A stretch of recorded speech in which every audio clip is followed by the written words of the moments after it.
Hali gani mwanafamilia wa channel tupendwa hii hapa ya Kileo Media.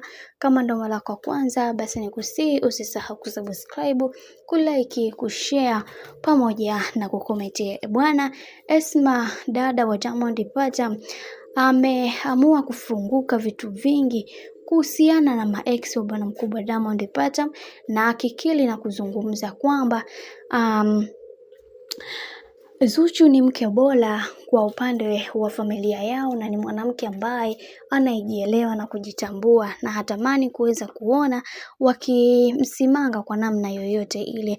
Na wanawake wa Diamond Platnumz, either iwe michipuko, wawe watu ambao wako nao kwenye mahusiano au walishaweza kuzaa nao, hivyo mnatakiwa kuweza kukaa mbali na Zuchu, kwa sababu kuna mambo mengi ambayo Zuchu amekuwa nayo na nyie hamnayo. Hivyo mnatakiwa kuweza kujifunza na kutambua ni vitu gani ambavyo mnatakiwa kuweza kuvifanya na vitu gani ambavyo hamtakiwi kuweza kuvifanya, kwa sababu Zuchu amekuwa moja kati ya mwanamke bora sana kwenye familia yetu, na tunatamani kuweza kuona akifika mbali zaidi. Na pia kuna mambo mengi yameweza kutokea katika maisha, na wengi wao wakasema kwamba kwa hiki kinachoendelea sasa, wacha tuone mwisho wao itakuwaje, kwa sababu kuna mambo mengi kwa upande wa Zuchu amekuwa akiyapitia, na kila mtu amekuwa akimuombea sana ili aweze kuwa mke mwema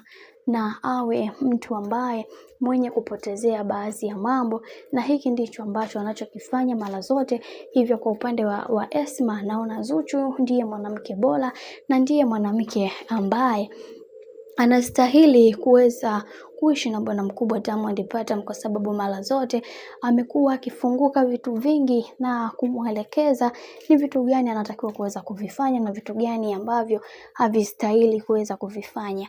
Na hayo ndio yote ambayo yaliweza kuongeleka, lakini kwa upande wa Esma, yeye ameweza kuzungumza na kusema kwamba hakuna wa kufanana na Zuchu, kwani Zuchu ni bora zaidi kuliko hata nyie ambaye mnaojiona ni bora sana. Mnaweza mkamuona ni king'anga, lakini ni mwanamke ambaye anajielewa na anajitambua na anaelewa thamani ya ndoa na anaelewa thamani ya mume. Hivyo ni vyema nanyi mkatafuta wa kufanana nao ili muweze kulinda heshima yenu kama wanawake, na sio kuanza kuleta tantalila ambazo zisizokuwa na mbele wala nyuma. Ifike kipindi Zuchu aheshimiwe, ifike kipindi kila mtu aijue mipaka yake. Bwana, mambo ndo kama hivyo ambavyo unavyozidi kuona. Mambo ni mengi alafu muda ni mchache. Mimi naomba nikusihi kitu kimoja, kama ndo mara yako kwanza, basi usisahau kusubscribe, kulike, kushare pamoja na kucomment.